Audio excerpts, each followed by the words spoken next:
Dr. Richard Bennett, a renowned atheist scientist famed for his sharp debates with religious leaders, had just announced a bold new challenge. This time, he wanted to debate a child. What Bennett didn't anticipate was who would accept the challenge. Not just any family, but one that made headlines across the nation. The family of Musk, the 5-year-old son of one of the most talked-about men in America. "Hello, X," Bennett said, bending slightly with a polite smile. "Are you ready for our conversation today?" X looked up at the towering scientist and smiled. "Yes, sir, I've been thinking about it a lot." Bennett chuckled. "Well, I'll try to keep my questions simple for you." X simply nodded. "That's okay. Sometimes simple questions have the hardest answers." Bennett's smile flickered for a moment.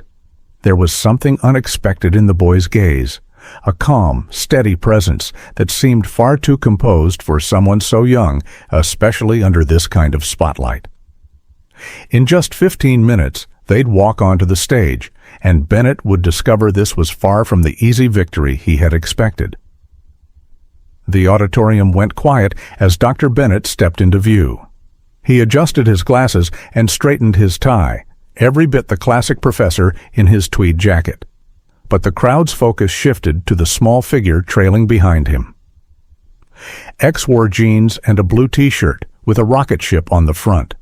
His tousled hair and small frame made him seem almost lost behind the podium, which had been lowered for his height. In the front row, his father watched intently. The moderator, a university philosophy professor, greeted the audience. "This is certainly a unique debate," she said. "We've agreed on a conversational format rather than formal arguments. Dr. Bennett will start by asking X some questions, followed by X's chance to ask his own." Bennett positioned himself at the podium, glancing down with a rehearsed smile. "Hello again, X. Let's begin with something easy. Do you know how old the Earth is?" X looked thoughtful. "Scientists say about 4.5 billion years." Bennett nodded, pleased. "That's right. And do you know what the Bible says?" "Some people think the Bible says 6,000 years, X replied, "but that's just one way to read it." "Indeed," Bennett said. "And which do you believe is correct?" Without hesitation, X answered, "I think both can be right in different ways." Bennett raised an eyebrow. "How can such different numbers both be correct?" "Because they're answering different questions," X replied. "Science tells us how, the Bible tells us why." A soft murmur rippled through the audience. Bennett hadn't expected this level of nuance from a 5-year-old. "Let's try another," Bennett said, his tone tightening. "If God is real and good, why do bad things happen?" X looked straight at him. "That's the hardest question anyone can ask. I don't think grown-ups know either, but maybe freedom matters so much that God lets us make real choices, even bad ones." Bennett frowned. These weren't the naive answers he had braced for. He decided to be blunt. "X, don't you think believing in God is like believing in Santa Claus, something children do until they know better?" A few audience members gasped at the sharpness of the question. X tilted his head. "Have you ever been in love?" The question caught Bennett off guard. "What does that have to do with our debate?" "Well," X continued, "can you prove love with science?" "Love is just brain chemistry," Bennett replied quickly. "But it feels like more than that, doesn't it?" X asked. "Some things we know not because we measure them, but because we live them."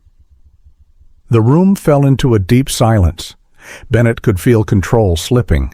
He had counted on simplistic answers he could gently refute. But X's replies, though plain in language, held ideas even adults struggled to express.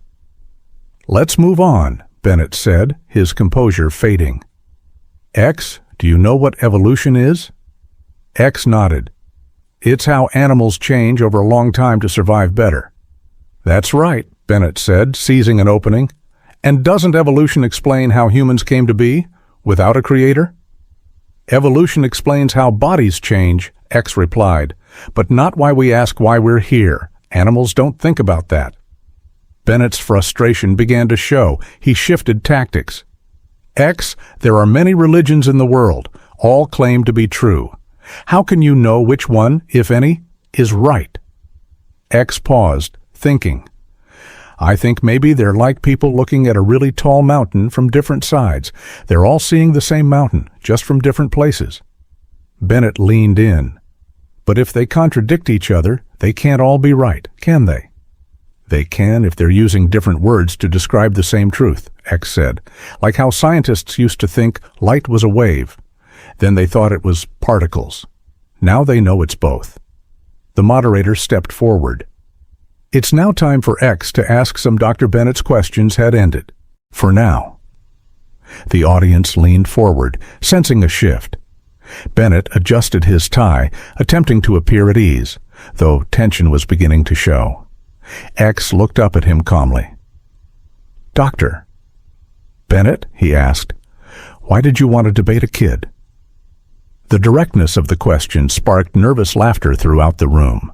Bennett forced a smile. To demonstrate that religious beliefs are often taught before critical thinking develops. X nodded, thoughtful.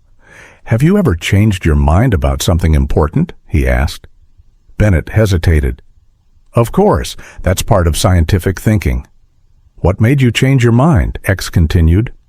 Evidence, new information, Bennett replied. So, you needed reasons, X said. Not just someone telling you that you were wrong? Bennett gave a cautious nod, uncertain where this was heading. I think that's how faith works too, X said softly.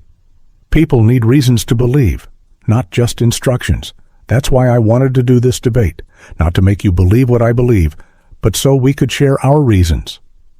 Bennett stared at the child, momentarily at a loss for words. He had arrived ready to expose childish beliefs gently. Instead, he found himself in a sincere, challenging conversation, one that made him uneasy. The first round of questions was over, and it was becoming obvious to everyone. This debate wasn't unfolding the way Dr. Bennett had envisioned. Clearing his throat, Bennett glanced at the crowd, fully aware of the shifting atmosphere. What had begun as a calculated publicity move was evolving into something far more difficult to manage. X, let me ask you something more concrete, Bennett said, trying to regain ground. Do you believe in miracles, things that break the laws of nature? X paused before answering. I believe amazing things can happen that we don't understand yet.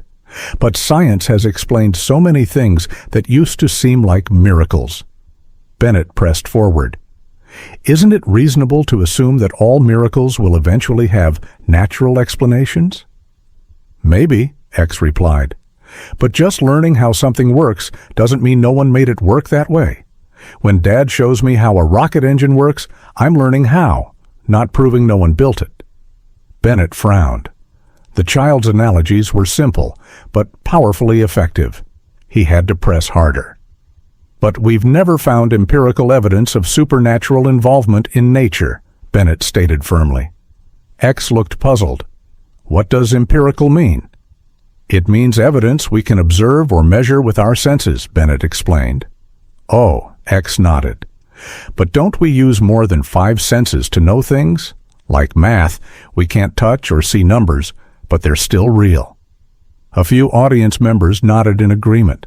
Bennett could feel himself losing control. The child was sidestepping his intellectual traps with unassuming yet striking clarity. Let's change the topic, Bennett said abruptly. X, how do you explain suffering if God is all-powerful and loving? I don't know all the answers, X admitted, but sometimes pain helps us grow, like when I fall learning to ride my bike. It hurts, but I get better. But that doesn't explain terrible things, Bennett countered, like diseases or disasters. You're right, X said quietly. Those are harder. But just because I don't understand doesn't mean there's no reason. Like when I don't get Dad's work, it still makes sense. I just don't understand it yet. Bennett realized he had to pivot again. The boy's humility made his own aggressive tone seem almost inappropriate. X, do you think people who don't believe in God can still be good?" he asked. "Of course," X replied without hesitation.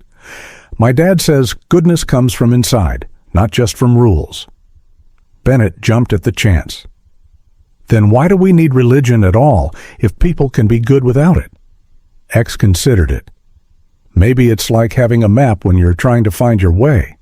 You might get there without it, but it helps to have directions from someone who's been there before." The moderator stepped forward. "It's time for X to ask another question." X turned to Dr. Bennett with sincere curiosity. "What makes you happiest about believing there's no God?" The question hit Bennett hard. No one had ever asked him that. Debates were usually about logic and evidence, not emotion. I wouldn't say it makes me happy," Bennett stammered. "It's about intellectual honesty." "So, it doesn't make you happy?" X asked, sounding concerned.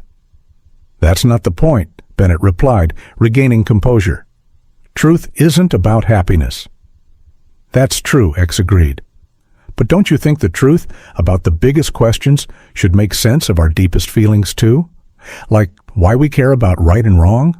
Or why beautiful things make us feel something special?" Bennett struggled to respond.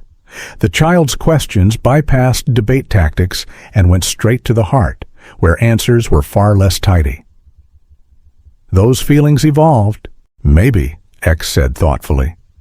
"But that explains why the feelings were useful, not why they feel true. Like love, even if it's just chemicals, when you love someone, it feels bigger than survival." A woman in the crowd wiped her eyes. More people were nodding. Bennett glanced around. The room was slipping from his control. They hadn't come for this, but now they were captivated. "One more question," X said softly. "Are you afraid of being wrong?" Silence fell. Every person in the room was still. Bennett looked at the 5-year-old. He was cornered, not by arguments, but by honesty. "Everyone should be open to being wrong," he said carefully. "That's the mindset of science." "But my question was, are you afraid?" X clarified. "I get scared when I think I might be wrong, about really important things." Bennett was quiet. A long pause. "Yes," he finally admitted. "Sometimes I am." The moderator announced a short break before the debate's final segment. As the audience stirred, murmuring and shifting in their seats, Bennett remained still at the podium, visibly shaken. This wasn't the victory he had predicted. His carefully planned narrative, meant to expose naive belief, was unraveling, and the debate was only halfway done. After the break, the atmosphere had shifted completely. What began as a spectacle now felt like something much deeper. The crowd that had come expecting a publicity stunt was now immersed in a real exchange of ideas. Dr. Bennett re-entered the stage, composed, but no longer confident. X climbed back into his seat, his feet still dangling, and smiled at Bennett as if continuing a warm conversation. "Let's talk about something more specific," Bennett began. "X, do you believe the stories in religious texts happened exactly as written? Like Noah's Ark or the creation story?" X thought carefully. "Some stories are meant to teach us truth, even if they didn't happen exactly that way." "Exactly that way," X continued. "Like when my dad tells me stories about talking animals, I know animals don't really talk, but the story still teaches me something real." Bennett leaned in. "But many people insist those stories must be literally true. Isn't that a problem?" "Maybe some people need the stories to be literally true," X replied. "But maybe the important part is what they mean, not whether every detail actually happened." Then X tilted his head, sensing an opening. "But how do you know which parts to take literally and which are just stories?" Bennett pressed. "Isn't that just cherry-picking?" X furrowed his brow. "It's hard sometimes, but just because something is hard to figure out doesn't mean it's not worth trying. Like with math, some problems are really hard, but that doesn't make math untrue." Bennett was growing visibly impatient. "But math gives us consistent answers. 2 + 2 always equals 4. Religious beliefs change wildly depending on who you ask." That's true, X nodded. But maybe that's because people are different, not because what they're looking for isn't real. Like with art, people see different things, but the painting's still there. A quiet ripple of agreement moved through the audience. The analogy had landed again. Bennett realized, not for the first time that evening, that he needed to adjust. The child's replies weren't just clever, they were sincere, and they were connecting. His own tone, by comparison, was beginning to feel combative. X, Bennett said, softening his voice, let me ask you something more personal. Why do you believe in God? Is it just because that's what you were taught? The answer came without hesitation and caught everyone off guard. Sometimes I'm not sure if I believe, X admitted. I have questions too, but when I look at the stars or learn about how complex life is, it feels like someone must have thought of it all. It's just too amazing to be random. Bennett saw his chance. That's called an argument from personal incredulity. Just because something seems amazing doesn't mean it was designed. That's true, X nodded. But isn't it also true that just because something could happen by chance doesn't mean it did? The audience stirred again, thoughtful, murmuring. Bennett could feel it. The tide was shifting further. The child's simplicity wasn't naivety. It was disarming, precise. While Bennett wielded logic, X was appealing to something deeper. The moderator stepped forward. It's time for X to ask his next round of questions. X turned to Bennett, his tone as sincere as ever. Dr. Bennett, what do you think happens when people die? Bennett paused, choosing his words carefully. I believe consciousness ends. There's no afterlife. Does that make you sad? X asked gently. It makes me value the one life we do have, Bennett replied with calm conviction. But don't you wish there was more? X asked, still gentle. What I wish, Bennett said firmly, doesn't change reality. That's true, X agreed. But just because we wish for something doesn't mean it can't be real. Sometimes the things we long for most might point to something true. Bennett didn't answer immediately. He looked out over the crowd, visibly searching for his next move. This wasn't theology. It was something more personal, more human.